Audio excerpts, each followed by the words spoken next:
1.1.3 Nxehtësia nuk ekziston. Jo në mënyrën që ju mendoni. Ajo që ju e quani nxehtësi është vetëm një iluzion i krijuar nga truri juaj, një interpretim i lëvizjes së atomeve që godasin lëkurën tuaj. Në hapësirë, në 150 milion kilometra nga një yll me temperaturë 5500 gradë Celsius, mbretëron një ftoje prej -270 gradësh, vetëm 3 gradë larg zeros absolute, pika më e ftohtë e mundshme në univers. Si është e mundur që burimi më i fuqishëm i energjisë në sistemin ton diellor të mos ngrohë hapësirën përreth tij? Si mund të jetë boshllëku kozmik më i ftohtë se çdo dimër në tokë, ndërkohë që dielli digjet me intensitet që shkrirë çdo material të njohur? Çfarë na tregon ky paradoks për natyrën e realitetit? Çfarë është nxehtësia, nëse jo ajo që ne ndjejmë? Dhe nëse hapësira është e ftohtë, atëherë çfarë është ajo që na mban gjallë në këtë ishull të vogël të ngrohtësisë? Përgjigja do të shkatërrojë çdo gjë që ju mendonit se e dinit për temperaturën, energjinë dhe vetë natyrën e ekzistencës. Çdo mëngjes, kur ndjeni rrezet e diellit në fytyrë, ju po përjetoni një mrekulli që shkenca ka nevojë për shekuj për ta kuptuar. Nxehtësia që ndjeni nuk është gjë që udhëton nga dielli te ju, është një valë elektromagnetike që godet atomet e lëkurës suaj dhe i shtyn ato të lëvizin më shpejt. Por në hapësirën midis diellit dhe jush, në atë shkretëtirë kozmike prej 150 milion kilometrash, nuk ka asgjë që të lëviz. Vakuumi nuk ka atome. Dhe pa atome, nuk ka temperaturë. Kjo është mënyra se si universi funksionon. Nxehtësia nuk është substancë, por lëvizje. Temperatura nuk matet nga energjia që kalon nëpër hapësirë, por nga shpejtësia me të cilën atomet dridhen në një vend të caktuar. Në tokë, ajri përreth jush është plot me molekula azoti dhe oksigjeni që godasin trupin tuaj miliona herë në sekond, duke transferuar energjinë e tyre kinetike te ju, dhe kjo është ajo që ju e quani ditë e ngrohtë.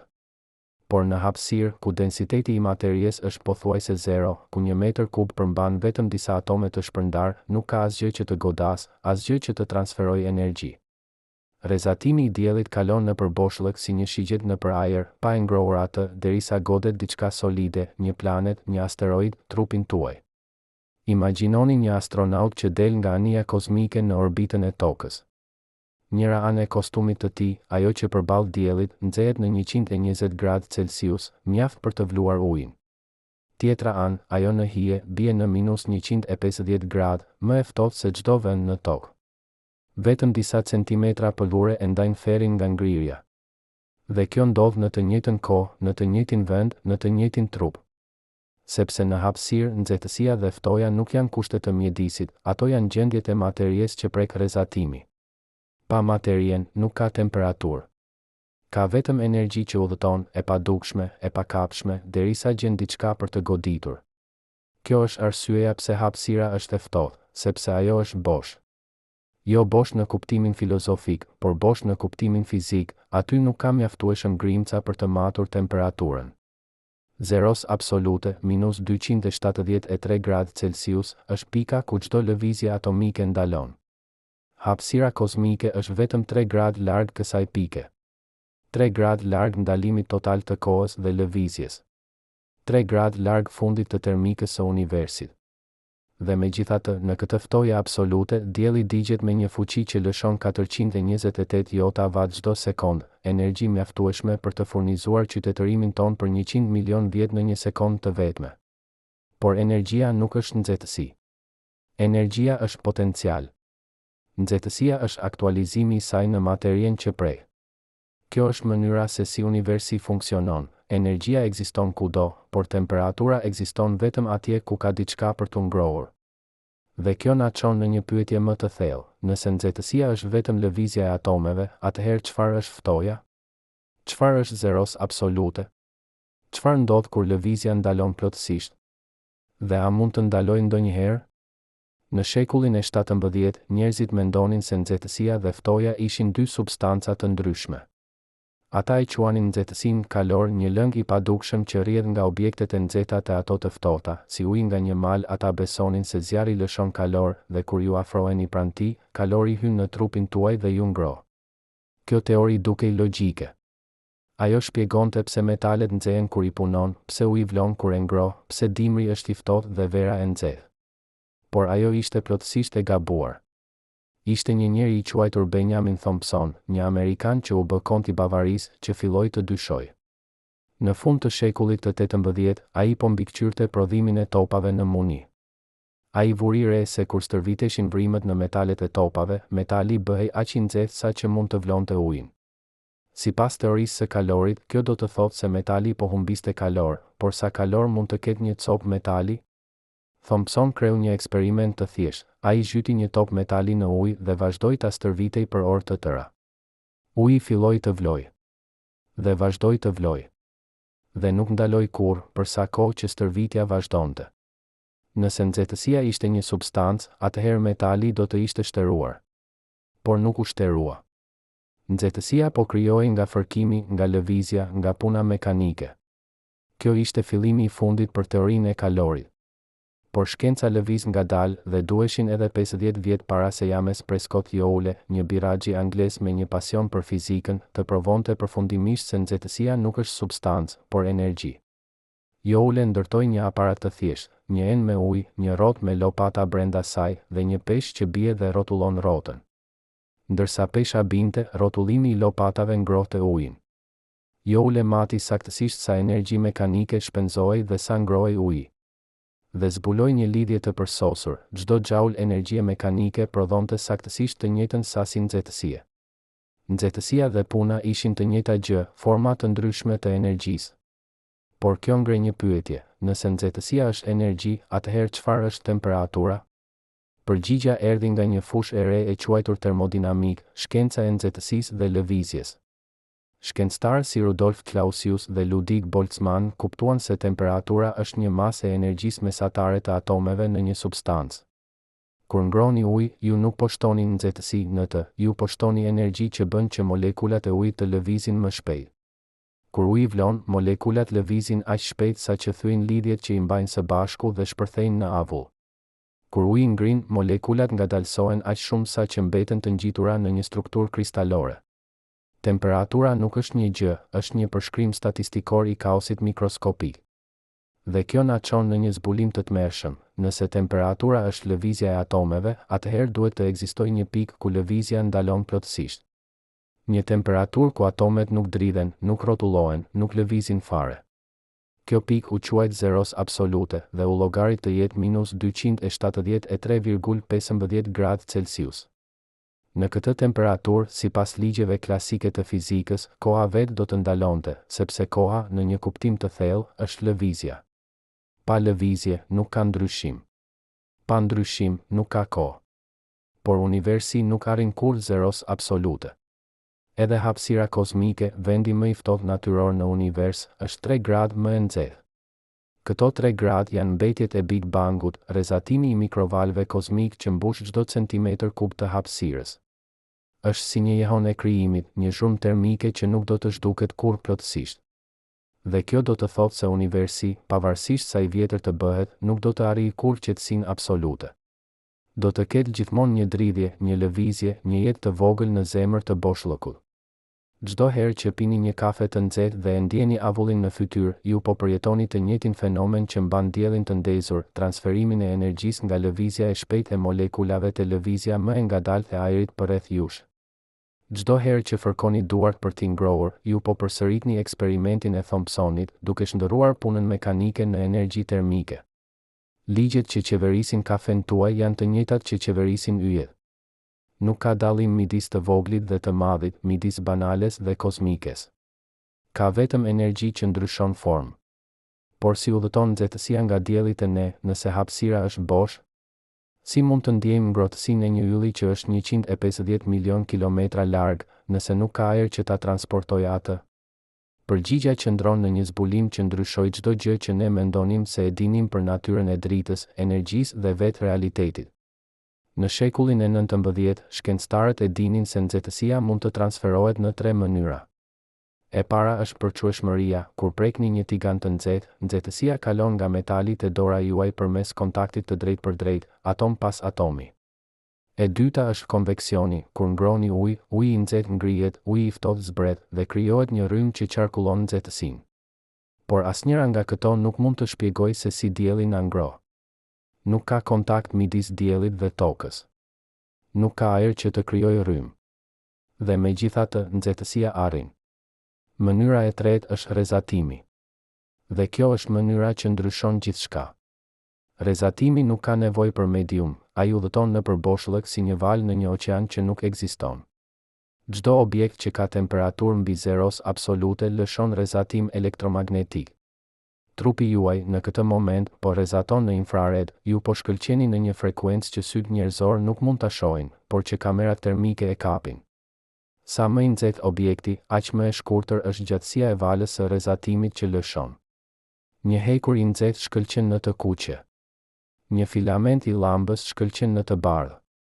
Dielli, me temperaturën e tij prej 5500 gradësh, shkëlqen kryesisht në dritë të dukshme, pikërisht frekuenca që syt tan evoluan për ta parë.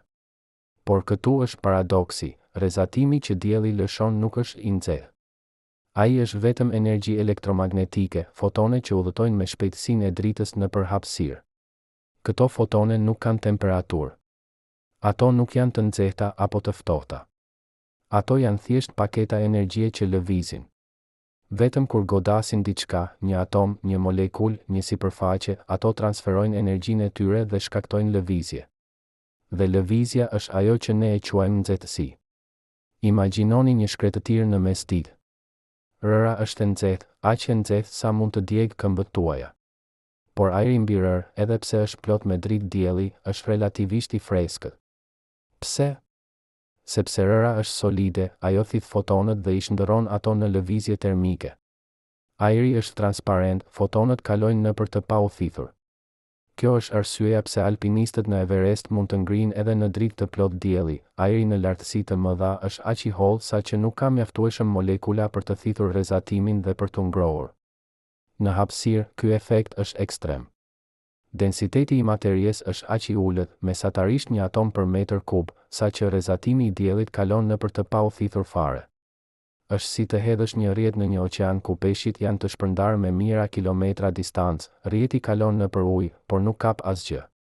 Fotonët udhëtojnë nga dielli te toka për 8 minuta e 20 sekonda, duke kaluar nëpër një shkretëtir kozmike që është vetëm 3 gradë mbi zeros absolute, pa e ngrohur atë fare. Dhe kur arrin tokën, kur godasin atmosferën, oqeanet, tokën, ato fillojnë të thithen. Atomet fillojnë të lëvizin. Temperatura ngrihet. Jeta bëhet e mundur. Por këtu është pjesa më e çuditshme, nëse do të vendosnit një termometër në hapësirë, larg nga çdo burim drite, ai do të lexonte -270 gradë. Por nëse do ta vendosnit në dritë të drejtpërdrejt dielli, pa asnjë atmosferë që ta filtrojë, ai do të lexonte +120 gradë. Të njëjtat fotone, i njëjti rrezatim, por temperatura varet plotësisht nga ajo që godasin. Kjo është arsyeja pse anija kozmike ka nevoja për izolim ekstrem, njëra anë mund të jetë në ferr, tjetra në ngrirje, dhe vetëm disa centimetra material i ndajnë ato. Çdo herë që ngroheni pranë një zjarri, ju po përjetoni të njëjtin fenomen që na mban gjallë në këtë planet. Flakët lëshojnë rrezatim infrared që udhëton nëpër ajër dhe godet lëkurën tuaj, duke e bërë atë të lëvizë më shpejt. Nuk është ajri që ju ngroh, është rrezatimi. Ajri, në fakt, është një izolues i dobët. Kjo është arsyeja pse mund të ndjeni ngrohtësinë e zjarrit edhe në një dhomë të ftohtë, edhe kur ajri përreth jush është akoma i freskët. Rrezatimi kalon nëpër ajër pa e ngrohur atë, derisa godet diçka solide, trupin tuaj, murin, dyshemen. Dhe kjo na çon në një të vërtetë të thellë. Nxehtësia nuk është një gjë që ekziston në hapësirë. Ajo është një gjendje që ekziston në materien që prek energjia. Hapësira nuk është e ftohtë sepse mungon nxehtësia, ajo është e ftohtë sepse mungon materia. Dhe pa materien, koncepti i temperaturës humbet kuptimin. Ju nuk mund të matni temperaturën e boshllëkut, sepse boshllëku nuk ka atome që të dridhen. Ju mund të matni vetëm temperaturën e objekteve që lundrojnë në të, dhe ato objekte, nëse janë në hije, do të ftohen deri në -270 gradë, sepse ato po rrezatojnë energjinë e tyre në hapësirë pa marrë asgjë në këmbim. Kjo është mënyra se si universi funksionon. Energjia rrjedh nga e nxehtë te e ftohtë, nga e organizuar te kaosi, nga jeta te vdekja. Dhe në fund, kur të gjitha yjet të jenë shuar, kur të gjitha galaktikat të jenë shpërndar, kur universi të jetë zgjeruar aq shumë sa që asnjë atom të mos jetë pranë një tjetri, temperatura do të afrohet me zeros absolute. Jo sepse energjia do të zhduket, energjia nuk mund të zhduket, por sepse nuk do të ketë më asgjë për të ngrohur. Do të ketë vetëm fotone që udhëtojnë nëpër një boshllëk të pafund, duke kërkuar diçka për të goditur dhe duke mos gjetur kurrë asgjë. Por deri atëherë, ne jemi këtu, në një ishull të vogël të ngrohtësisë, në një oqean të ftohtësisë kozmike, duke u ngrohur nga një yll që digjet në qiell. Dhe çdo rrezatim që ndjeni në fytyrë është një kujtesë se jeta është një luftë e përhershme kundër entropisë, kundër ftojes, kundër fundit të pashmangshëm të gjithçkaje. Por për momentin, ne jemi të ngrohtë. Dhe kjo është mjaftueshëm. Por si funksionon kjo magji e rrezatimit në nivel atomik? Si e di një foton, një grimc drite pa masë, pa ngarkesë, pa asgjë përveç energjisë, se ku të shkojë, çfarë të godas, si të transferojë energjinë e saj? Përgjigja qëndron në një nga ligjet më elegante të universit, një ligj që qeveris gjithçka nga ngjyra e qiellit të arsyeja pse metalet shkëlqejnë, nga temperatura e yjeve të mënyra se si trupi juaj humb nxehtësinë natën.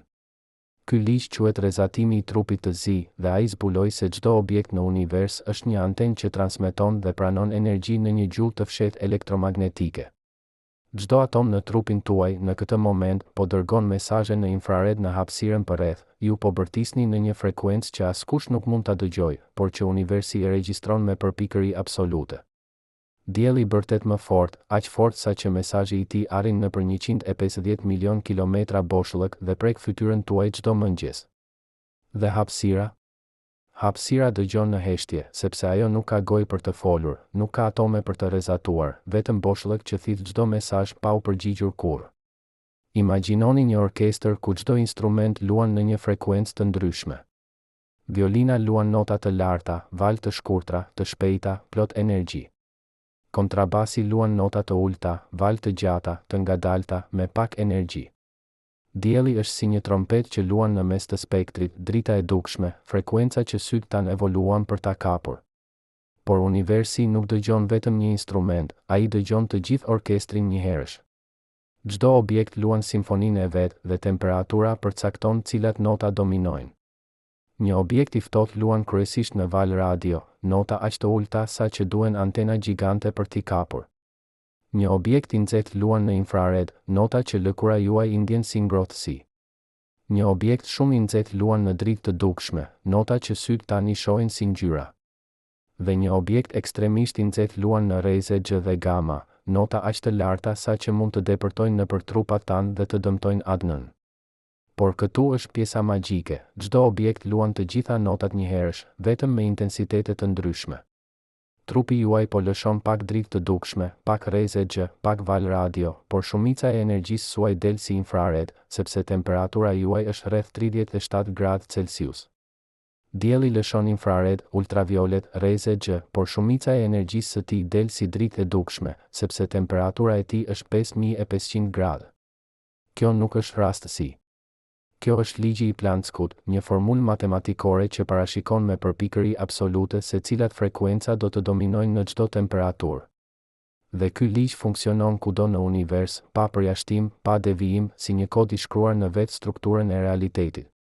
Çdo herë që ndizni një llamp dhe e shikoni filamentin të shkëlqejë nga e kuqja në të bardhë ndërsa nxehet, ju po shikoni ligjin e Planckut në veprim.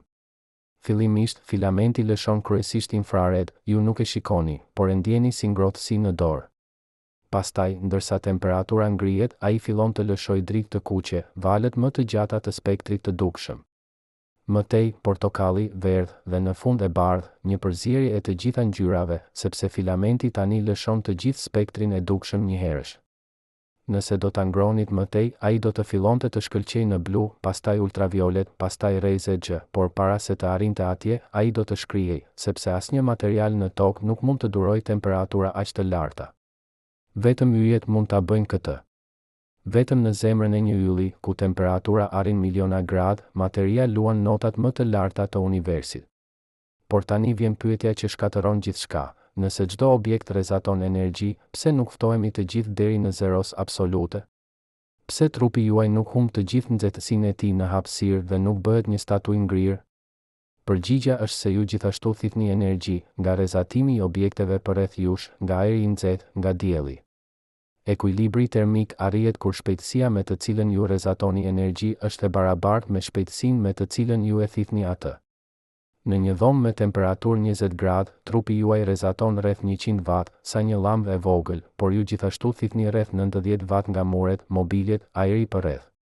Diferenca prej 10 watt është ajo që trupi juaj duhet të prodhojë përmes metabolizmit për të mbajtur temperaturën konstante. Kjo është arsyeja pse ju ndjeni të ftohtë në një dhomë të ftohtë, jo sepse dhoma po merr nxehtësinë tuaj, por sepse ju po rrezatoni më shpejt se sa po thithni dhe trupi juaj duhet të djegë më shumë kalori për të kompensuar. Në hapësirë, ky ekuilibër thyet. Nëse jeni në hije, larg nga çdo burim drite, ju po rrezatoni energji në një boshllëk që është vetëm 3 gradë mbi zeros absolute. Ju po dërgoni mesazhe në një shkretëtir që nuk përgjigjet kurrë. Temperatura juaj do të binte shpejt, jo menjëherë, sepse vakuumi është një izolues i përsosur dhe nuk ka ajër që të marrë nxehtësinë përmes përçueshmërisë, por ngadalë përmes rrezatimit, derisa të arrini ekuilibër me rrezatimin kozmik të sfondit. Ju do të bëheni minus 270 gradë, një statuj ngrirë që lundron në errësirë. Por nëse jeni në dritë dielli, historia ndryshon. Tani ju po thithni 1400 watt për metër katror, energji mjaftueshme për të vluar ujin, për të shkrirë metalin, për të djegë çdo gjë organike. Temperatura juaj do të ngrihej shpejt, jo menjëherë, sepse rrezatimi ka nevojë për kohë për të transferuar energji, por ngadalë, derisa të arrini një ekuilibër të ri ku shpejtësia e rrezatimit tuaj barazohet me shpejtësinë e thithjes. Dhe ky ekuilibër për një objekt të zi në orbitën e Tokës është rreth 120 gradë Celsius. Çdo herë që dilni nga hija në dritë dielli dhe ndjeni ngrohtësinë menjëherë në lëkurë, ju po përjetoni këtë ekuilibër termik në veprim. Lëkura juaj po thith fotone nga dielli dhe po i shndërron ato në lëvizje molekulare, temperatura juaj lokale po ngrihet. Por trupi juaj gjithashtu po rrezaton më shumë energji për të kompensuar dhe sistemi juaj i termorregullimit, djersitja, zgjerimi i enëve të gjakut, po përpiqet të mbajë temperaturën e brendshme konstante në 37 gradë. Ju jeni një makinë termike e sofistikuar që lufton vazhdimisht kundër ligjit të dytë të termodinamikës, ligji që thotë se nxehtësia gjithmonë rrjedh nga e nxehtë e ftohtë, nga rendit e kaosi, nga jetat e vdekja. Çdo frymëmarrje, çdo rrahje zemre, çdo mendim në trurin tuaj është një akt i rebelimit kundër entropisë. Dhe një ditë, kur zemra juaj të ndaloj, kur metabolizmi të pushoj, kur trupi juaj të mos prodhojë më nxehtësi, ju do të arrini ekuilibër me mjedisin përreth dhe do të bëheni të ftohtë si dheu që ju mbulon. Por deri atëherë, ju jeni një yll i vogël, një burim i nxehtësisë në një univers që ngadalë po ftohet. Dhe çdo kalori që ju digjini, çdo watt që ju rrezatoni, është një dëshmi se jeta është një luftë e përhershme kundër boshllëkut, kundër ftojes, kundër fundit të pashmangshëm të gjithçkaje. Kjo është mënyra se si universi funksionon, energjia rrjedh, temperatura balancohet dhe ne ekzistojmë në ekuilibrin delikat midis zjarrit dhe akullit, midis dritës dhe errësirës, midis jetës dhe vdekjes. Por historia nuk mbaron këtu. Sepse kur shkencëtarët filluan të studiojnë se si objektet rrezatojnë energji, ata zbuluan diçka që shkatërroi të gjithë fizikën klasike dhe hapi derën për një botë të re, një botë ku energjia nuk rrjedh si një lum i vazhdueshëm, por kërcen si shkallë, ku drita është njëkohësisht valë dhe grimcë, ku vetë realiteti është i ndërtuar nga paketa të vogla diskrete që ne i quajmë kuanta. Ky zbulim filloi me një problem të thjeshtë, si të parashikosh se sa energji rrezaton një objekt i nxehtë në frekuenca të ndryshme. Fizika klasike parashikonte se një objekt i nxehtë duhet të rrezatojë energji të pafundme në frekuenca të larta, një rezultat absurd që u quajt katastrofa ultraviolete. Nëse kjo do të ishte e vërtet, çdo objekt në univers do të shpërthente në një shpërthim të rrezeve G dhe gama. Por kjo nuk ndodh. Pse? Përgjigja erdhi nga një fizikan gjerman i quajtur Max Planck në vitin 1900. Planck kuptoi se energjia nuk mund të rrezatohet në çdo sasi të vogël, ajo duhet të rrezatohet në paketa diskrete, në kuanta, në grimca të energjisë që ai i quajti fotone. Madhësia e këtyre paketave varet nga frekuenca, sa më e lartë frekuenca, aq më e madhe paketa. Kjo do të thotë se për të rrezatuar në frekuenca shumë të larta, një atom duhet të ketë mjaftueshëm energji për të krijuar një paketë të madhe, dhe në temperatura të ulta, shumica e atomeve thjesht nuk e kanë këtë energji.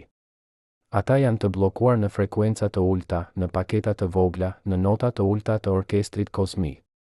Kjo është arsyeja pse trupi juaj nuk rrezaton rreze G, jo sepse ligjet e fizikës e ndalojnë, por sepse ju nuk jeni mjaftueshëm të nxehtë për të krijuar paketa aq të mëdha të energjisë. Imagjinoni një shkallë ku çdo shkallë përfaqëson një nivel energjie. Për të hipur në shkallën e parë, ju duhet të keni mjaftueshëm energji për të bërë një hap të vogël, kjo është infrared. Për të hipur në shkallën e dytë, ju duhet më shumë energji, kjo është drita e dukshme.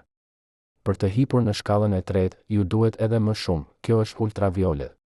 Dhe kështu me radhë, derisa të arrini në shkallët më të larta, rreze G, rreze gamma, energji aq të mëdha sa që mund të krijojnë materie nga boshllëku. Në temperatura të ulta, shumica e atomeve janë të bllokuar në shkallët e ulta, ata nuk kanë mjaftueshëm energji për të hipur më lart. Por në temperatura të larta, atomet kanë aq shumë energji sa që mund të kërcejnë lart e poshtë në të gjithë shkallët njëherësh, dhe kjo është arsyeja pse yjet rrezatojnë në të gjithë spektrin, nga radio deri në gama. Çdo herë që ndizni një ekran kompjuteri dhe shikoni pikselat të shkëlqejnë, ju po shikoni kuantizimin e energjisë në veprim.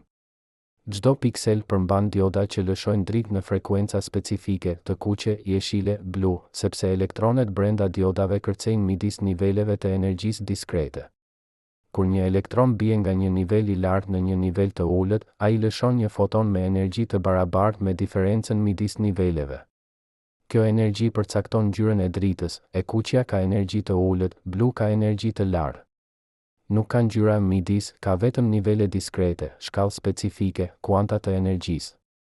Kjo është arsyeja pse spektri i një elementi kimik është si një gjurmë gishtash, çdo element ka nivele unike të energjisë, dhe kur ai rrezaton dritë, ai lëshon vetëm frekuencat që korrespondojnë me këto nivele. Duke analizuar dritën e një ylli, ne mund të dimë saktësisht se cilat elemente përmban, edhe nëse ylli është miliona vjet drite larg. Ne mund të lexojmë përbërjen kimike të universit duke dëgjuar simfoninë e tij kuantike. Por kjo ngre një pyetje më të thellë: nëse energjia është e kuantizuar, nëse ajo vjen në paketa diskrete, atëherë çfarë është midis paketave? Çfarë ndodh në hapësirën midis dy niveleve të energjisë? Përgjigjja është asgjë. Nuk ka midis. Një elektron nuk mund të jetë në një gjendje të ndërmjetme, ai është ose në nivelin e ulët, ose në nivelin e lartë, dhe kur kalon nga njëri në tjetrin, ai kërcen menjëherë, pa kaluar nëpër hapësirën midis tyre. Kjo quhet kërcimi kuantik dhe është një nga fenomenet më të çuditshme në fizikë. Është sikur të hidhni një top në ajër dhe ai të zhduket nga dora juaj dhe të shfaqet në kulmin e lartësisë pa kaluar nëpër hapësirën midis tyre. Në botën makroskopike, kjo duket e pamundur. Por në botën kuantike, kjo është norma. Elektronet nuk udhëtojnë midis niveleve, ata thjesht ndryshojnë gjendje, menjëherë pa tranzicion. Çdo herë që ndizni dhe fikni një dritë, ju po shkaktoni triliona kërcime kuantike në filament. Çdo herë që shikoni një ylber pas shiut, ju po shikoni fotonët që janë lëshuar nga kërcime kuantike në molekulat e ujit. Çdo herë që merrni një foto me telefonin tuaj, ju po kapur fotone që kanë udhëtuar nga dielli, kanë kërcyer nëpër atmosferës, kanë reflektuar nga objektet përreth jush, dhe kanë goditur sensorin digjital ku kanë shkaktuar kërcime kuantike në silikon që janë shndërruar në sinjale elektrike që janë shndërruar në pikselat që ju shikoni në ekran. E gjithë realiteti që ju përjetoni është një kaskadë e kërcimeve kuantike, energjia që kërcen nga një nivel në tjetrin, nga një formë në tjetrën, nga drita në materien, nga materia në dritë, në një valë të pafundme e transformimeve. Dhe kjo na çon në një të vërtetë që ndryshon gjithçka. Nxehtësia nuk është vetëm lëvizja e atomeve, ajo është gjithashtu shpejtësia me të cilën atomet kërcejnë midis niveleve kuantike. Një objekt i nxehtë nuk është vetëm një objekt ku atomet lëvizin shpejt, është një objekt ku atomet janë në gjendje të eksituara, ku elektronet janë në nivele të larta të energjisë, ku sistemi është larg ekuilibrit. Dhe kur ky objekt ftohet, elektronet bien në nivele më të ulta, duke lëshuar fotone, duke rrezatuar energji në hapësirë, derisa të arrijnë gjendjen më të ulët të mundshme, gjendjen themelore, ku asnjë energji më e ulët nuk është e mundshme. Kjo është zeros absolute, jo vetëm pika ku lëvizja ndalon, por pika ku të gjithë atomet janë në gjendjen më të ulët kuantike, ku asnjë kërcim më poshtë nuk është i mundshëm, ku universi ka arritur fundin e shkallës së energjisë. Por edhe në zeros absolute, sipas mekanikës kuantike, atomet nuk ndalojnë plotësisht. Ata kanë atë që quhet energjia e pikës zero, një dridhje e vogël, një lëvizje minimale që nuk mund të eliminohet kurrë, sepse parimi i pasigurisë së Heisenbergut thotë se një atom nuk mund të ketë njëkohësisht pozicion dhe shpejtësi zero. Nëse pozicioni është i saktë, shpejtësia duhet të jetë e pasigurt. Nëse shpejtësia është zero, pozicioni duhet të jetë i pafundëm i pasigurt. Kjo do të thotë se edhe në temperaturën më të ftohtë të mundshme, universi nuk është kurrë plotësisht i qetë. Ka gjithmonë një zhurmë kuantike, një dridhje e vogël, një jetë e fshehur në zemër të boshllëkut. Kjo është arsyeja pse vakumi nuk është vërtet bosh, ai është plot me fluktuacione kuantike, me grimca virtuale që shfaqen dhe zhduken në kohë aq të shkurtra sa që nuk mund të maten, me energji që merret hua nga boshllëku dhe kthehet menjëherë në një valle të pafundme e krijimit dhe shkatërimit. Kjo është mënyra se si universi funksionon. Energjia nuk rrjedh si një lum i vazhdueshëm, por kërcen si një shkallë diskrete. Temperatura nuk është vetëm lëvizja e atomeve, por gjendja kuantike e sistemit. Dhe edhe në ftojen absolute, edhe në heshtjen e plot, universi nuk pushon kurrë së lëvizuri. Ka gjithmonë një dridhje, një kërcim, një jetë e vogël që nuk mund të shuar kurrë. Sepse në fund, realiteti nuk është i ndërtuar nga gjëra statike, por nga procese dinamike, nga energjia që transformohet, nga materia që ndryshon, nga universi që evoluon nga një gjendje në tjetrën, në një udhëtim të pafundëm nga Big Bangu drejt një fundi që askush nuk e di se si do të jetë. Çdo mëngjes, kur hapni syt dhe shikoni dritën e diellit që depërton nëpër dritares, ju po shikoni një mesazh që ka udhëtuar 8 minuta e 20 sekonda nëpër boshllëk, një mesazh që nuk ka ndryshuar, nuk është dobësuar, nuk është ndaluar nga asgjë. Por këtu është sekreti që shkenca fshehu për shekuj, ky mesazh nuk është i destinuar për ju. Ai nuk është i destinuar për tokën. Ai nuk është i destinuar për asgjë. Dielli nuk dërgon dritë, ai thjesht ekziston në një gjendje aq të nxehtë sa që nuk mund të mos rrezatojë. Çdo atom në sipërfaqen e tij është një rob i ligjit të Planckut, i detyruar të lëshojë fotone jo sepse ka një qëllim, por sepse ka energji. Dhe këto fotone shpërndahen në të gjitha drejtimet, disa godasin tokën, shumica humbasin në pafundësinë kozmike, dhe të gjitha mbajnë të njëjtën të vërtetë. Energjia nuk ka destinacion, ajo ka vetëm drejtim. Nuk ka ngrohtësi që udhëton nga dielli te ju, ka vetëm fotone që lëvizin në një vit të drejtë derisa godasin diçka, dhe ajo diçka mund të jetë fytyra juaj, ose mund të jetë boshllëku midis galaktikave, dhe universi nuk bën dallim. Kjo është arsyeja pse hapësira është e ftohtë, jo sepse dielli është i dobët, por sepse universi është i madh dhe shumica e fotoneve nuk godasin kurrë asgjë. Ne folëm për rrezatimin si një mesazh. Ne folëm për temperaturën si një lëvizje. Ne folëm për energjinë si një shkallë kuantike. Por tani shikojmë më thellë, në atë që të gjitha këto metafora po përpiqen të na tregojnë. Sepse në fund çdo metaforë është një urë midis asaj që ne e njohim dhe asaj që nuk mund ta shohim.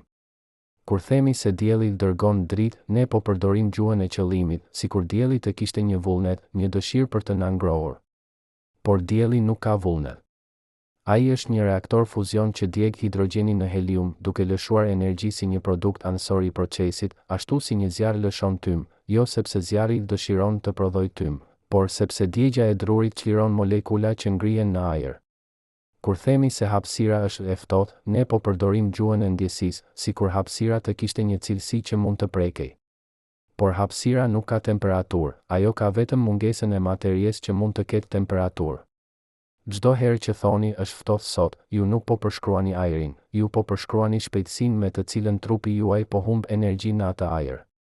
Një ditë dimri me erë të fortë mund të ndihet më e ftohtë se një ditë më e ftohtë pa erë, sepse era merr shtresën e ngrohtë të ajrit që trupi juaj krijon përreth lëkurës dhe e zëvendëson me ajër të ftohtë, duke rritur shpejtësinë e humbjes së energjisë. Temperatura që termometri mat është një gjë, temperatura që trupi juaj përjeton është një tjetër. Kjo është arsyeja pse uji në 20 gradë ndjen më i ftohtë se ajri në 20 gradë. Uji ka përquajshmëri termike 25 herë më të lartë se ajri, kështu që ai merr nxehtësinë nga trupi juaj 25 herë më shpejt. Ju nuk po matni temperaturën e mjedisit, ju po matni shpejtësinë e vdekjes suaj termike. Dhe kjo na çon në një zbulim që ndryshon gjithçka. Temperatura nuk është një veti e objekteve, ajo është një veti e marrëdhënies midis objekteve. Kur thoni se një filxhan kafe është i nxehtë, ju nuk po përshkruani kafen, ju po përshkruani se çfarë do të ndodhë kur kafeja prek lëkurën tuaj. Nëse do të ishit një qenie e bërë nga plazma me temperaturë 10.000 gradë, kafeja do të dukej e ngrirë.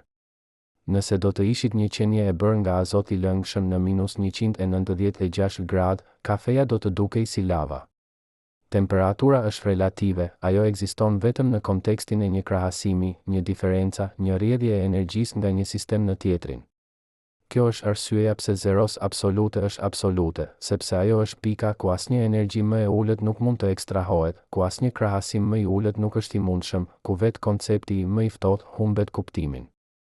Ne folëm për diellin si një trompet që luan në mes të spektrit. Por tani shikojmë orkestrin e plot, jo vetëm diellin, por të gjithë yjet, të gjitha galaktikat, të gjithë universin. Çdo yll luan në një frekuencë të ndryshme, në varësi të temperaturës së tij.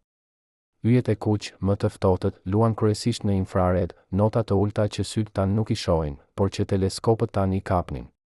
Yjet e verdhë si dielli luan në dritë të dukshme, nota që jeta në tokë evoluoi për t'i parë. Yjet e kaltër, më të nxehtit, luan në ultraviolet, nota aq të larta sa që mund të dëmtojnë adnën dhe të shkaktojnë kancer. Dhe yjet që po vdesin, që po shpërthejnë në supernova, luan në reze gama, nota më të larta që universi mund të prodhojë, energji aq të mëdha sa që një supernova e vetme mund të shkëlqejë më fort se një galaktik e tërë për disa sekonda. Por këtu është pjesa që të gjithë harrojnë, orkestri nuk luan për ne. Ai nuk luan për askën. Ai thjesht luan, sepse ligjet e fizikës e detyrojnë ta bëjë. Çdo yll është një instrument që nuk mund të heshtë, sepse heshtja do të kërkonte zeros absolute, dhe zeros absolute nuk mund të arrihet kurrë, jo sepse ne nuk jemi mjaftueshëm të zgjuar, por sepse parimi i tretë i termodinamikës thotë se çdo proces që përpiqet të arrijë zeros absolute do të kërkojë një numër të pafundëm hapash, një kohë të pafundme, një energji të pafundme.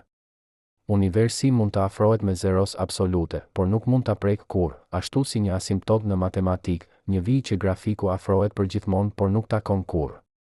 Çdo herë që prisni në radhë dhe ndjeni kohën të ngadalësohet, ju po përjetoni një metaforë të asimptotës termike, sa më afër të jeni me qëllimin, aq më e vështirë bëhet të arrini atje. Çdo herë që përpiqeni të pastroni një dhomë dhe vini re se gjithmonë mbetet një pluhur i fundit, ju po përjetoni ligjin e dytë të termodinamikës, entropia gjithmonë rritet, rendi gjithmonë degradohet, dhe çdo përpjekje për të krijuar përsosmëri kërkon më shumë energji se sa vlera e vetë përsosmërisë. Çdo herë që shikoni një ylber dhe e dini se nuk mund ta prekni, ju po përjetoni natyrën e rrezatimit, drita ekziston vetëm në lëvizje, dhe nëse e ndaloni, ajo pushon së qeni dritë. Ne folëm për trupin tuaj si një yll i vogël që rrezaton energji. Por tani shikojmë se çfarë do të thotë kjo në shkallë kozmike. Çdo qenie e gjallë në tokë është një makinë që konverton energjinë kimike në punë mekanike dhe nxehtësi. Ju hani ushqim, molekula komplekse që përmbajnë energji të ruajtur nga fotosinteza, procesi ku bimët kapnin fotonët e diellit dhe i shndërrojnë ato në lidhje kimike. Kur ju i tregnit këto molekula, ju i thyeni lidhjet dhe lëshoni energjinë, duke e përdorur atë për të lëvizur muskujt, për të menduar mendimet, për të mbajtur temperaturën e trupit. Por shumica e kësaj energjie, rreth 70%, shkon në nxehtësi që rrezatohet në mjedis. Ju jeni një makinë me efikasitet 30%, 70% e energjisë që konsumoni shkon në mbeturina termike. Dhe këto mbeturina janë ajo që ju mban gjallë, sepse nëse trupi juaj do të ishte 100% efikas, ju nuk do të prodhonit nxehtësi, dhe pa nxehtësi, ju nuk do të mund të mbani temperaturën e brendshme, dhe pa temperaturë të brendshme. Enzimat tuaja do të ndalojnë së funksionuari dhe ju do të vdisni. Kjo është paradoksi i jetës, ne jemi të gjallë jo me gjithë jo efikasitetin ton, por për shkak të tij. Ne jemi të ngrohtë jo sepse jemi të përsosur, por sepse jemi të papërsosur. Çdo kalori që humbim është një dëshmi se ne jemi makina termike që luftojnë kundër ligjit të dytë të termodinamikës, ligji që thotë se çdo sistem i izoluar do të lëvizë drejt entropisë maksimale, drejt çrregullimit maksimal, drejt vdekjes termike. Por ne nuk jemi sisteme të izoluara, ne jemi sisteme të hapura që marrin energji nga dielli, që e shndërrojnë atë në rend të përkohshëm, që e rrezatojnë atë përsëri në hapësirë si entropi. Ne jemi ur midis dritës dhe errësirës, midis rendit dhe kaosit, midis diellit dhe boshllëkut kozmik. Dhe çdo frymëmarrje që marrim është një akt i vogël i rebelimit kundër fundit të pashmangshëm të gjithçkaje. Ne folëm për hapësirën si një shkretëtir që nuk përgjigjet. Por tani shikojmë se çfarë do të thotë kjo për ne. Çdo foton që dielli lëshon bart një sasi të vogël të energjisë, rreth 2 elektron-volt për një foton të dritës së dukshme. Kjo është energjia që një elektron fiton kur përshpejtohet përmes një diference potenciali prej 1 volt, një sasi aq e vogël sa që duhen triliona fotone për të ngrohur 1 gram ujë me 1 gradë. Por dielli lëshon kaq shumë fotone, rreth 10 në fuqinë 45 çdo sekond, saqë edhe në 150 milion kilometra distancë, edhe pasi shumica e tyre janë humbur në hapësirë, mjaftueshëm arrin në tokë për të mbajtur oqeanet të lëngshme, atmosferën në lëvizje dhe jetën në ekzistencë. Ne jemi të gjallë sepse jemi në distancën e duhur, jo shumë afër, ku do të digjeshin, jo shumë larg, ku do të ngriheshim. Ne jemi në atë që astronomët e quajnë zona e banueshme, një rrip i ngushtë përreth yllit ku temperatura lejon ujin të ekzistojë në gjendje të lëngshme. Por këtu është pjesa që askush nuk ju tregon. Zona e banueshme nuk është një vend, ajo është një ekuilibër. Ajo është pika ku energjia që toka merr nga dielli balancohet me energjinë që toka rrezaton në hapësirë. Nëse toka do të ishte më afër diellit, ajo do të merrte më shumë energji se sa mund të rrezatojë dhe temperatura do të ngrihej derisa të arrinte një ekuilibër të ri, një ekuilibër ku sipërfaqja do të ishte aq e nxehtë sa që uji do të avullonte, si në Venus. Nëse toka do të ishte më larg, ajo do të rrezatonte më shumë energji se sa merr dhe temperatura do të binte derisa të arrinte një ekuilibër të ri, një ekuilibër ku sipërfaqja do të ishte e ngrirë, si në Mars. Ne jemi në mes, jo sepse Zoti na vendosi këtu, por sepse ligjet e fizikës krijuan kushtet ku jeta mund të evoluojë dhe jeta evoluoi për të përfituar nga këto kushte. Çdo herë që rregulloni termostatin në shtëpi dhe zgjidhni një temperaturë që ju ndiheni rehat, ju po rikrijoni zonën e banueshme në shkallë mikro, ju po krijuar një ekuilibër ku trupi juaj nuk humb shumë energji dhe nuk grumbullon shumë energji. Çdo herë që vishni një xhaketë në dimër, ju po shtuar një shtresë izolimi që ngadalson shpejtësinë e humbjes së energjisë, duke ju lejuar të mbani temperaturën e brendshme pa djegur shumë kalori. Çdo herë që pini ujë të ftohtë në një ditë të nxehtë, ju po shtuar një masë me temperaturë të ulët në sistemin tuaj, duke detyruar trupin të transferojë energji në ujë për ta ngrohur atë, duke ulur kështu temperaturën tuaj të brendshme. Ju jeni një termostat i gjallë që rregullon vazhdimisht ekuilibrin midis hyrjes dhe daljes së energjisë. Ne folëm për zeros absolute si fundin e shkallës. Por tani shikojmë se çfarë ndodh kur shkencëtarët përpiqen të arrijnë atë. Në laborator, duke përdorur teknika si ftoja me lazer dhe avullimi evaporativ, shkencëtarët kanë arritur temperatura vetëm disa miliardëshe të 1 grade mbi zeros absolute, më të ftohta se çdo vend në univers natyror. Në këto temperatura, materia sillet në mënyra të çuditshme. Atomet ngadalsohen aq shumë sa që valët kuantike të tyre fillojnë të mbivendosen, duke krijuar një gjendje të re të materisë të quajtur kondensati Bose-Einstein, një gjendje ku mijëra atome veprojnë si një atom i vetëm gjigant, ku kuantika bëhet e dukshme në shkallë makroskopike. Në këtë gjendje, lëngjet mund të rrjedhin pa fërkim, pa rezistencë, përgjithmonë një fenomen i quajtur superfluidite. Drita mund të ngadalsohet deri në ndalim të plot, duke u kapur brenda një re atomesh. Koha vetë duket se ngadalsohet, sepse të gjitha proceset që ne i përdorim për ta matur kohën, lëvizja e atomeve, reagimet kimike, ndryshimet e gjendjes, ngadalsohen deri në pothuajse zero. Por edhe në këto temperatura ekstreme, edhe kur atomet janë pothuajse të palvizshëm, ata nuk ndalojnë plotësisht. Ata kanë ende energjinë e pikës zero, atë dridhje kuantike që nuk mund të eliminohet kurrë. Kjo është kufiri përfundimtar i universit, jo një kufi që ne nuk mund të arrijmë sepse teknologjia jonë është e pamjaftueshme, por një kufi që vetë ligjet e fizikës e ndalojnë. Zeros absolute është si horizonti, sa më shumë të afroheni, aq më larg duket. Dhe kjo nuk është një defekt i universit, kjo është një veçori. Sepse nëse zeros absolute do të ishte e arritshme, nëse lëvizja do të mund të ndalonte plotësisht, atëherë koha do të ndalonte, shkaku dhe pasoja do të thyeshin dhe vetë realiteti do të shembet. Çdo herë që shikoni një orë dhe shihni sekondat të kalojnë, ju po shikoni një pasojë të faktit se universi nuk mund të arrijë zeros absolute, sepse koha është ndryshimi dhe ndryshimi kërkon lëvizje dhe lëvizja kërkon temperaturë mbi zero. Çdo herë që kujtoni të kaluarën dhe planifikoni të ardhmen, ju po përdorni një tru që funksionon sepse atomet në të janë në temperaturë 37 gradë, mjaftueshëm të nxehtë për të lejuar reagime kimike, por jo aq të nxehtë sa të shkatërrojë molekulat. Ju jemi makina që ekzistojnë në një dritare të ngushtë termike, midis ngrirjes dhe djegjes, midis ngurtësisë dhe kaosit, midis vdekjes dhe vdekjes. Ne folëm për diellin që digjet në qiell. Por tani shikojmë se çfarë do të ndodhë kur ai të shuhet. Në rreth 5 miliard vjet, dielli do të ketë djegur të gjithë hidrogjenin në bërthamën e tij. Pa lëndë djegëse, fuzion do të ndaloj dhe presioni që mban yllin kundër graviteti do të zhduket. Bërthama do të tkurret duke u nxehur aq shumë sa që do të filloj të djegë heliumin në karbon dhe oksigjen. Shtresat e jashtme do të zgjerohen duke e shndërruar diellin në një gjigant të kuq që do të gëlltisë Merkurin, Venusin dhe ndoshta Tokën. Pastaj, pasi të gjithë heliumi të jetë djegur, dielli do të hedhë shtresat e jashtme në hapësirë, duke krijuar një mjegull planetare, një re e bukur e gazit të ndriçuar nga bërthama e nxehtë që mbetet. Dhe ajo bërtham, një xhuxh i bardhë me madhësinë e Tokës por me masën e diellit, do të ftohet ngadalë për triliona vjet duke rrezatuar energjinë e mbetur në hapësirë derisa të bëhet një xhuxh i zi, një trup i ftohtë, i errët, i vdekur që lundron në errësirë përgjithmonë.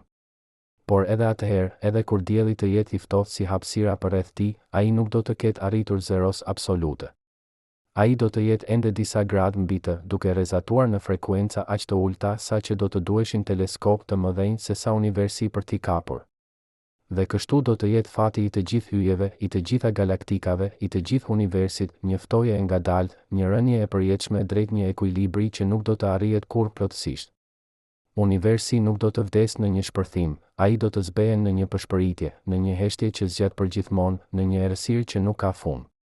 Por deri atëherë, ne jemi këtu, në një moment i shkurtër kozmik ku yjet ende shkëlqejnë, ku temperatura ende lejon jetën, ku energjia ende rrjedh nga e nxehtë e ftohtë, duke krijuar rend të përkohshëm në një univers që lëviz drejt çrregullimit të përjetshëm. Ne jemi fëmijët e një ylli që do të vdes, banorët e një planeti që do të gëllitet, pjesëtarët e një qyteti që do të shpërbëhet. Por për momentin, ne jemi të ngrohtë. Dhe kjo ngrohtësi, kjo dridhje e vogël e atomeve që na mban gjallë, është gjëja më e çmuar në univers. Sepse në një univers që lëviz drejt ftojes absolute, çdo moment i ngrohtësisë është një mrekulli. Çdo frymëmarrje është një rebelim. Çdo mendim është një fitore kundër entropisë. Kjo është mënyra se si universi funksionon. Energjia rrjedh nga e nxehtë e ftohtë, nga rendit e kaosi, nga jetat e vdekja. Por në atë rrjedhje, në atë degradim të pashmangshëm, krijohen ishuj të përkohshëm të rendit, yje që shkëlqejnë, planeta që rrotullohen, qenie që mendojnë. Ne nuk jemi përjashtime nga ligjet e termodinamikës, ne jemi shprehje të tyre. Ne nuk luftojmë kundër entropisë, ne jemi mënyra se si entropia rritet, duke krijuar kompleksitet lokal në shkëmbim për çrregullim global. Çdo akt i jetës është një akt i shndërrimit të energjisë së organizuar në energji të çorganizuar, të rendit në kaos, të së ardhmes në të kaluarën. Dhe kjo na lë me një pyetje që nuk ka përgjigje: nëse universi lëviz drejt një fundi të ftohtë, nëse çdo yll do të shuhet, nëse çdo jetë do të vdes, atëherë çfarë kuptimi ka gjithçka? Pse universi u krijua në një gjendje të nxehtë, të organizuar, plot me energji, nëse fati i tij është të bëhet i ftohtë, i çorganizuar, bosh? Pse ekziston diçka në vend të asgjëje? Dhe pse ajo diçka ka ligje që lejojnë jetën, mendjen, pyetjen? Ndoshta përgjigja nuk është në destinacion, por në udhëtim. Ndoshta kuptimi nuk është në fund, por në proces. Ndoshta universi nuk është një makinë që lëviz drejt një qëllimi, por një simfoni që luan për hir të muzikës. Dhe ne jemi notat në atë simfoni që tingëllojnë për një moment dhe pastaj zhduken, duke lënë pas vetëm jehonën e asaj që ishim. Kur ndjeni rrezet e diellit në fytyrë nesër në mëngjes, kujtoni, ajo ngrohtësi ka udhëtuar 150 milion kilometra nëpër një shkretëtirë kozmike që është vetëm 3 gradë mbi zeros absolute, vetëm për t'ju prekur ju. Jo sepse universi ju do, por sepse ju jeni këtu, në momentin e duhur, në vendin e duhur, në temperaturën e duhur, për ta ndjerë atë. Dhe kjo është mrekullia e vërtetë. Kur ndjeni rrezet e diellit në fytyrë nesër në mëngjes, kujtoni, ajo ngrohtësi ka udhëtuar 150 milion kilometra nëpër një shkretëtirë kozmike që është vetëm 3 gradë mbi zeros absolute, vetëm për t'ju prekur ju. Por tani, pasi kemi udhëtuar nëpër ligjet e termodinamikës, nëpër kuantat e energjisë, nëpër ekuilibrat delikat që mbajnë jetën të mundur, tani shikojmë përsëri atë rrezë e dielli dhe shohim diçka tjetër. Shohim jo vetëm një foton që godet lëkurën, por një mesazh nga e kaluara, një jehon e një shpërthimi që ndodhi 5 miliard vjet më parë, kur një re e gazit u tkur në mpeshën e vet dhe u ndes në një zjarr që ende digjet. Shohim jo vetëm nxehtësi, por kohë, 8 minuta e 20 sekonda të ngurtësuara në dritë, një urë midis asaj që dielli ishte dhe asaj që ne jemi tani. Dhe shohim diçka më të thellë, një paradoks që shkenca mund ta shpjegojë, por nuk mund ta zgjidhë, paradoksin se si një univers që lëviz drejt ftojes absolute, drejt vdekjes termike, drejt heshtjes së përjetshme, mund të krijojë momente të tilla të ngrohtësisë, të jetës, të ndërgjegjësimit. Sepse kjo është ajo që ne vërtet zbuluam, nxehtësia dhe ftoja nuk janë armiq, ato janë partnerë në një valle kozmike. Pa ftojen e hapësirës, dielli do të mbytej në nxehtësinë e vet, duke u shndërruar në një gjigant që do të gëlltiste gjithçka përreth. Pa nxehtësinë e diellit, toka do të ishte një shkëmb i ngrirë që lundron në errësirë. Jeta nuk ekziston me gjithë këtë kontrast, ajo ekziston për shkak të tij. Ne jemi fëmijët e një diferenca temperature, produkti i një rrjedhjeje energjie, shpreha e një ligji që thotë se universi gjithmonë lëviz nga e nxehtë te e ftohtë, por në atë lëvizje krijon gjithçka që ka kuptim, yjet, planetat, oqeanet, qelizat, mendimet, dashurinë, pyetjen. Çdo herë që mbani një filxhan çaji në duar dhe ndjeni ngrohtësinë që kalon nga porcelani në lëkurën tuaj, ju po përjetoni të njëjtën forcë që krijoi galaktikat, rrjedhjen e pashmangshme të energjisë nga përqendrim në shpërndarje, nga rend në kaos, nga diçka në asgjë. Por në atë rrjedhje, në atë degradim të pashmangshëm, duart tuaja ngrohen. Mendja juaj qetësohet.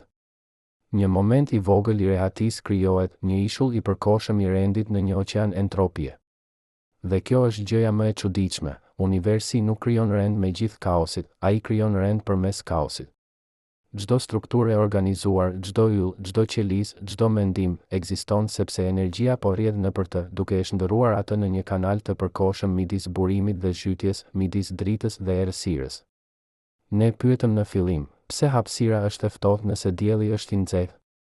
Tani e dim përgjigjen fizike, sepse hapësira është bosh, sepse nuk ka materie për të thithur rrezatimin, sepse temperatura është një veti e atomeve që dridhen, jo e boshllëkut që nuk ka asgjë për të dridhur. Por kjo përgjigje fizike na çon në një pyetje më të thellë. Çfarë do të thotë të ekzistosh në një univers ku shumica e hapësirës është e ftohtë, e errët, e vdekur, dhe vetëm copa të vogla, ishuj të rrallë, janë të nxehta, të ndriçuara, të gjalla? Çfarë do të thotë të jesh një nga ato copa, duke ditur se ngrohtësia jote është e përkohshme, se drita jote do të shuhet, se ekzistenca jote është një përjashtim i shkurtër nga rregulla e përjetshme e ftojes? Ndoshta do të thotë se ne nuk jemi veçanërisht të rëndësishëm. Ndoshta do të thotë se universi nuk u krijua për ne, se ligjet e tij nuk na favorizojnë, se fati ynë është i parëndësishëm në shkallën e kohës kozmike. Por ndoshta do të thotë edhe diçka tjetër, diçka që shkenca nuk mund ta thotë, por që zemra e di, se pikërisht sepse jemi të përkohshëm, jemi të çmuar. Pikërisht sepse ngrohtësia jon do të zhduket, ajo ka kuptim tani.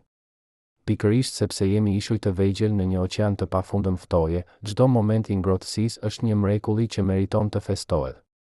Çdo mëngjes, kur zgjoheni dhe ndjeni temperaturën e batanije mbi trup, ju po përjetoni një ekuilibër që ka nevojë për 14 miliard vjet për t'u krijuar, një univers që filloi në një gjendje të nxehtë të paimagjinueshme, ku temperatura ishte aq e lartë sa që vetë hapësira dridhej, ku materia dhe antimateria shfaqeshin dhe zhduken në çdo pikë, ku koha vetë ishte e paqartë.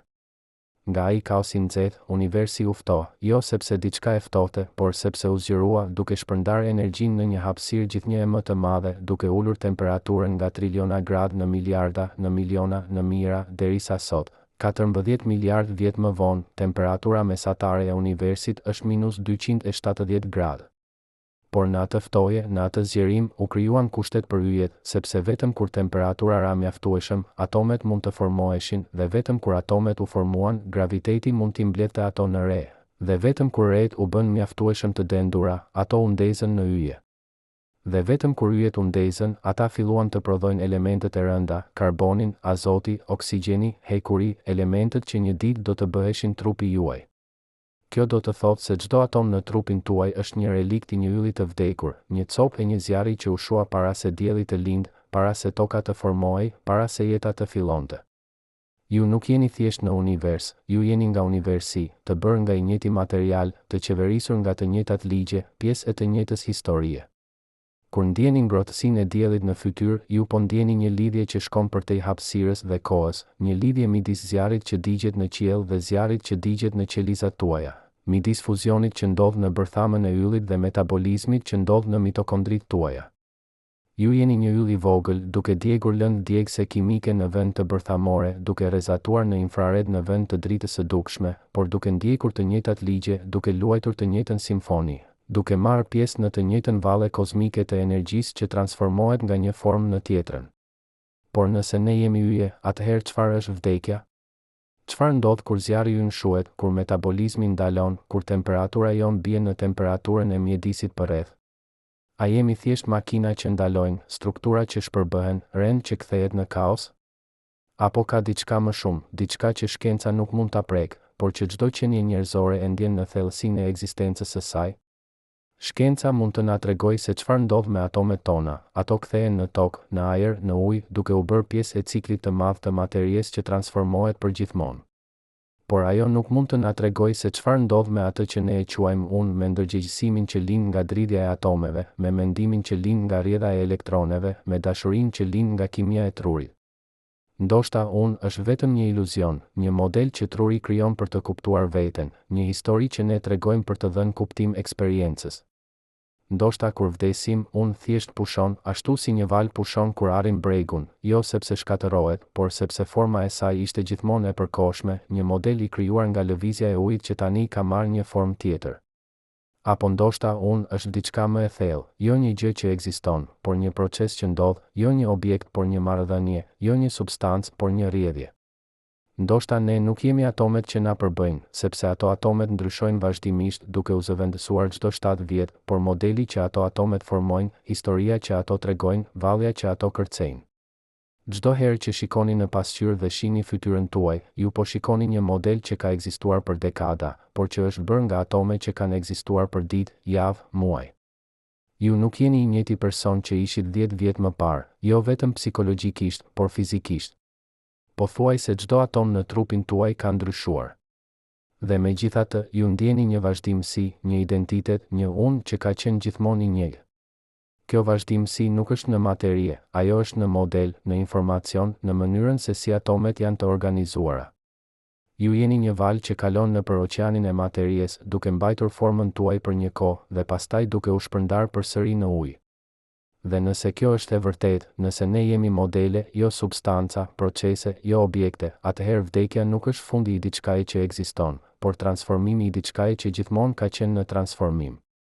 Atomet që na përbëjnë nuk zhduken, ato thjesht marrin forma të reja, duke u bërë pjesë e pemëve, e tokës, e qenieve të tjera. Energjia që na animon nuk shkatërohet, ajo thjesht rrjedh në forma të tjera, duke u bërë nxehtësi që rrezatohet në hapësirë, dritë që shpërndahet në boshllëk. Dhe modeli që ne jemi, historia që ne tregojmë, vallja që ne kërcejmë, vazhdon në kujtesën e atyre që na njohin, në veprat që lam pas, në mënyrën se si prania jon ndryshoi botën, edhe nëse vetëm pak, edhe nëse vetëm për një moment. Por a është kjo mjaftueshëm? A është mjaftueshëm të dish se atomet do të vazhdojnë, se energjia do të transformohet, se ndikimi yt do të valëzoj përpara edhe pasi ti të mos jesh më? Apo ka diçka në ne që kërkon më shumë, që kërkon të besoj se unë nuk është vetëm një model I përkohshëm, por diçka e përjetshme, diçka që vazhdon përtej shpërbërjes së trupit, përtej ftojes së trurit, përtej fundit të metabolizmit? Shkenca nuk mund të përgjigjet kësaj pyetjeje, jo sepse është e pamjaftueshme, por sepse pyetja nuk është shkencore. Ajo është ekzistenciale, metafizike, shpirtërore. Ajo pyet jo se çfarë ndodh, por se çfarë do të thotë, jo si funksionon universi, por pse ekziston fare. Dhe ndoshta kjo është pyetja e vërtetë që kemi ndjekur gjatë gjithë këtij udhëtimi, jo pse hapësira është e ftohtë nëse dielli është I nxehtë, por pse ekziston një univers ku hapësira mund të jetë e ftohtë dhe dielli mund të jetë I nxehtë. Një univers ku temperatura ekziston, ku energjia transformohet, ku jeta lind dhe vdes, ku qeniet mund të pyesin pse. Pse ligjet e fizikës janë pikërisht ato që janë, as më të forta, as më të dobëta, por të kalibruara me përpikëri për të lejuar yjet të shkëlqejnë, planetat të formoheshin, jetën të evoluonte? Pse konstanta e gravitacionit është pikërisht ajo që është, nëse do të ishte pak më e fortë, universi do të ishte të kurrur në një Big Crunch para se yjet të formoheshin, nëse do të ishte pak më e dobët, materia nuk do të ishte mbledhur kurrë në yje? Pse ngarkesa e elektronit është pikërisht ajo që është, nëse do të ishte pak më e madhe, atomet nuk do të mund të formoheshin, nëse do të ishte pak më e vogël, kimia nuk do të ishte mjaftueshëm e pasur për të krijuar jetën? Disa thonë se kjo është rastësi, se ne jemi në një univers midis një numri të pafundëm universish të mundshme, dhe rastësisht ndodhemi në atë që ka ligjet e duhura për jetën. Të tjerë thonë se kjo është dizajn, se dikush ose diçka krijoi universin me qëllim, me synimin që jeta të lindë, që ndërgjegjësimi të shfaqet, që pyetjet të bëhen. Por ndoshta të dyja këto përgjigje humbin pikën, sepse ato supozojnë se universi është diçka e veçantë nga ne, diçka që ekziston atje jashtë, diçka që ne vëzhgojmë nga jashtë. Por ne nuk jemi vëzhgues të jashtëm, ne jemi pjesë e asaj që vëzhgojmë. Ne nuk jemi jashtë universit duke shikuar brenda, ne jemi universi duke shikuar veten. Çdo pyetje që bëjmë është universi që pyet veten. Çdo përgjigje që gjejmë është universi që kupton veten. Çdo mrekulli që ndjejmë është universi që mahnitet nga vetja. Çdo herë që ndaloni për një moment dhe thjesht jeni, pa menduar, pa planifikuar, pa gjykuar, ju po përjetoni atë që mistikët e kanë quajtur njësi me gjithçka. Jo në kuptimin mistik, por në kuptimin fizik, ju jeni bërë nga të njëjtat grimca që formojnë yjet, të njëjtat fusha që mbajnë atomet së bashku, të njëjtat ligje që qeverisin galaktikat. Nuk ka kufi midis jush dhe universit, kufiri është një iluzion i krijuar nga truri juaj për të naviguar në boll. Në realitet, ju jeni një valë në oqeanin kosmik, një dridhje në fushën kuantike, një model i përkohshëm në rrjedhën e përjetshme të energjisë. Dhe kur vdisni, valja nuk zhduket, ajo thjesht kthehet në oqean, modeli nuk shkatërohet, ai thjesht transformohet, rrjedha nuk ndalon, ajo thjesht merr një drejtim të ri. Por deri atëherë, deri në atë moment kur forma juaj shpërbëhet dhe atomet tuaja marrin valë të reja, ju jeni këtu, të ngrohtë në një univers të ftohtë, të ndriçuar në një univers të errët, të vetëdijshëm në një univers që shumica e tij nuk ka vetëdije. Dhe kjo është mrekullia e vërtetë, jo se universi është i madh, por se ne jemi të vegjël dhe megjithatë mund ta kuptojmë atë. Jo se yjet janë të fuqishëm, por se ne jemi të dobët dhe megjithatë mund t'i studiojmë ato. Jo se ligjet janë të përjetshme, por se ne jemi të përkohshëm dhe megjithatë mund t'i zbulojmë ato. Kur nesër në mëngjes ndjeni rrezet e diellit në fytyrë, mos mendoni vetëm për fotonët që kanë udhëtuar 8 minuta e 20 sekonda. Mendoni për udhëtimin që ato kanë bërë nga bërthama e diellit ku u krijuan në një fuzion bërthamor, në shtresat e dendura të plazmës ku u thithën dhe u rilëshuan miliona herë, duke u dashur 100.000 vjet për të arritur në sipërfaqe. Pastaj në boshllëkun e hapësirës ku asgjë nuk i ndaloi, derisa në fund goditën fytyrën tuaj dhe u shndërruan në ngrohtësi që ju ndjeni, në dritë që ju shihni, në jetë që ju jetoni. Mendoni se çdo rrezë dielli është një mesazh nga e kaluara, një dhuratë nga një zjarr që digjet prej 5 miliard vjetësh, një urë midis një ylli që do të vdes dhe një qenieje që do të vdes, të dy duke shkëlqyer për një moment në errësirën e përjetshme. Dhe pastaj pyesni veten, nëse kjo është e vërteta, nëse ne jemi yje të vegjël që shkëlqejnë për një moment në një univers që ngadalë po ftohet, atëherë si duhet të jetojmë? Si duhet të trajtojmë këtë ngrohtësi të përkohshme që na është dhënë? A duhet ta shpenzojmë shpejt, duke djegur me intensitet, duke shkëlqyer sa më fort që mundemi? Apo duhet ta ruajmë, duke e shpërndar ngadalë, duke u siguruar që të zgjas sa më gjatë? Apo ndoshta pyetja është e gabuar, ndoshta ngrohtësia nuk është për të shpenzuar ose ruajtur, por për t'u ndarë. Ndoshta kuptimi i jetës nuk është të shkëlqesh vetëm, por të ngrohesh të tjerët. Ndoshta arsyeja pse ne kemi ngrohtësi nuk është për ta mbajtur për veten, por për ta dhënë, sepse në fund çdo akt i dashurisë, i mirësisë, i dëmshurisë është një transferim i energjisë nga një qenie në tjetrën, një ndarje e ngrohtësisë në një univers që po ftohet. Kjo është mënyra se si universi funksionon, energjia rrjedh, temperatura balancohet dhe ne ekzistojmë në ekuilibrin delikat midis zjarrit dhe akullit. Por ne nuk jemi vetëm viktima të këtij ekuilibri, ne jemi pjesëmarrës në të. Çdo zgjedhje që bëjmë, çdo veprim që ndërmarrim, çdo fjalë që themi është një mënyrë e transferimit të energjisë, e ndryshimit të ekuilibrit, e ndikimit në rrjedhën. Ne nuk mund të ndalojmë universin nga ftoja, por mund të krijojmë momente të ngrohtësisë. Ne nuk mund të parandalojmë yjet nga shuarja, por mund të shkëlqejmë ndërsa jemi këtu. Ne nuk mund të mposhim entropinë, por mund të krijojmë rend të përkohshëm, bukuri të përkohshme, kuptim të përkohshëm në kohën që na është dhënë. Dhe ndoshta kjo është përgjigja përfundimtare për pyetjen tonë, jo një përgjigje shkencore, por një përgjigje ekzistenciale. Hapësira është e ftohtë sepse universi është i madh dhe bosh. Por ne jemi të ngrohtë sepse jemi të vegjël dhe plot. Dhe në atë kontrast, në atë paradoks, qëndron e gjithë bukuria, e gjithë tragjedia, e gjithë mrekullia e ekzistencës. Ne jemi ishuj të vegjël të ngrohtësisë në një oqean të pafundëm ftoje. Dhe për sa kohë që shkëlqejmë, për sa kohë që ndjejmë, për sa kohë që pyesim, universi nuk është i ftohtë. Ai është i gjallë.